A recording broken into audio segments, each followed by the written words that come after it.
have now built a good in sacrificing something you might not need but can inconvenience you to help somebody else. So therefore is the inverse bad.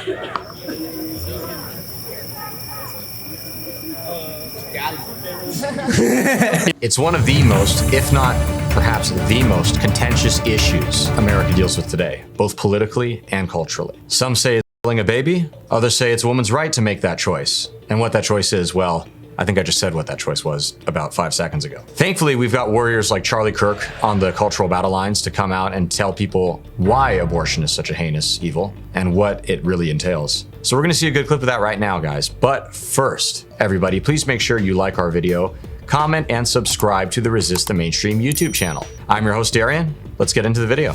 I'm wondering what your stance are on abortion and how you respond to the Thompson violinist case. The second part, I'm sorry? The Thompson violinist case, how? Oh yeah, I've heard it. I mean, happy to go through it again. But yes, under the hypothetical that will never happen, I'm happy to. That's what thought experiments are for. Right. I mean, but I don't need a thought experiment when it comes to abortion. But you want to tell people what the violinist abstraction is? I'd be happy to. So tomorrow morning, as will probably happen, you're going to wake up in your hotel room. I'm going to be right next to you in bed, and you're going to be hooked up to me. As will probably happen, he's going to be right next to me in bed. Or me being Charlie, I guess. Okay. My blood is going to be going into your kidneys and then back into my body. And that's going to be necessary for me to survive. If you unplug me, I die. For how long? For 9 months. Okay. 9 so years. Again, to play this out, again, how did it happen though? Oh, it was against their will. Oh, really? Sure. Okay, so that's only less than 1% of all abortions. So the thought experiment doesn't apply to the other 99% of abortions where it's consensual sex. Do you agree? Okay. So the thought experiment is on the fringe of any applicability, but under that thought experiment and that abstraction, yes, to be consistent, to save a life, I personally would give part of my kidney to save somebody's life for 9 months, yes. Real quick, I'm shocked that kid actually agreed to Charlie saying, okay, so this is an incident of rape, which is a very small, percentage of abortions. Kid just goes, yeah. Wow. Good on him. It seems like he's actually willing to have a good faith discussion about the issue. And that's an incredibly rare thing nowadays. Oftentimes you point that out and people will start getting angry and calling you a misogynist and, you hate women and whatever other silly nonsense. So good on that guy. He seems like a good dude as far as I can tell. So that's cool. You couldn't leave the bed for 9 months. Well, pregnant women are not bedridden. Some are.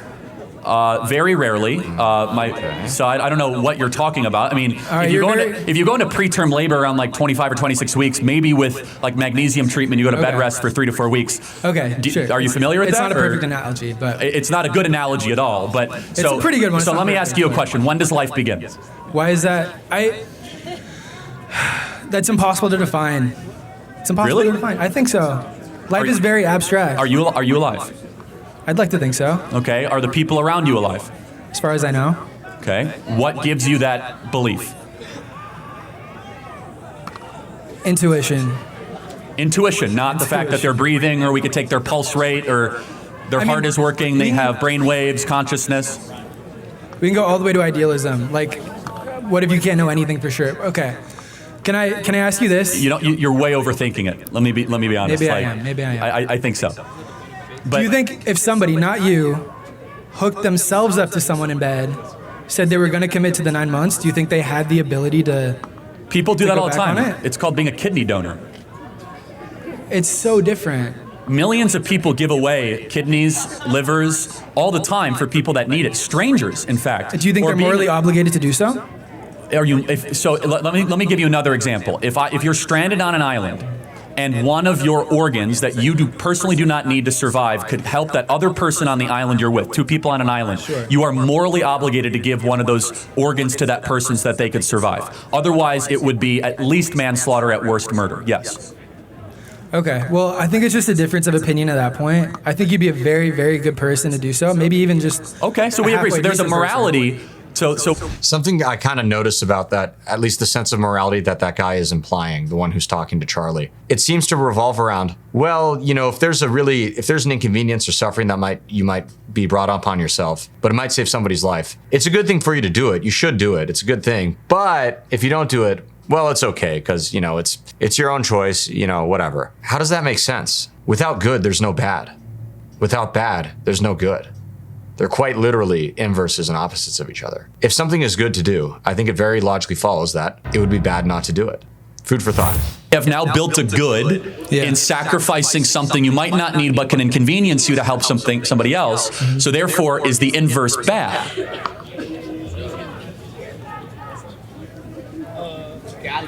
If it's good to sacrifice part of what you don't need to help somebody else, is it therefore bad not to do that thing? I think you have a right to your own stuff.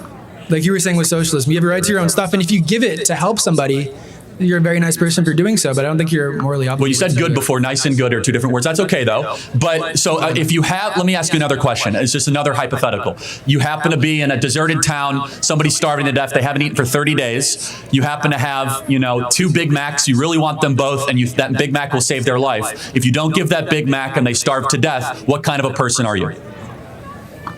Kind of a shitty person. So how is that any different than somebody saying, hey, a woman saying, I'm pregnant, it's not what I wanted. I might have to go through 9 months that might not be the easiest 9 months of my life, but another human being gets to enjoy the beauty of life. I think you can be an ass without doing anything morally wrong. Does that make sense? And at this point, I think we just differ. Yeah, I mean, being a jerk. No, it doesn't make sense. If you're an asshole, you're probably committing some kind of moral wrong. Whether it be small or big is irrelevant. You're probably committing some kind of moral wrong if you're an asshole. And being evil are two different things. I would agree. But terminating a baby is not being a jerk. Fetus. So what does fetus mean in Latin? I don't speak Latin. Yeah, little human. Oh. So the little human. What does it mean in English? What does fetus mean in? What does it mean in English? Yeah, little human. Exactly. Unborn baby. Right. So the reason people use fetus because it makes themselves feel good. Okay. Because they don't want to use the word baby because they want to try to cloak the horror of abortion. So they say, oh, it's a fetus, as if it's like a rhinoceros or if it's like a giraffe. No, it's the same species as a human. It's just not as big as you are or as advanced as you are. So it feels better to be able to terminate that being. But I could see you're coming after this in a good way. If I were to ask you a question, should we try to limit suffering on Earth? Obviously. Okay, so if I tell you that the majority of abortions that occur, the baby feels pain, should we probably stop doing that?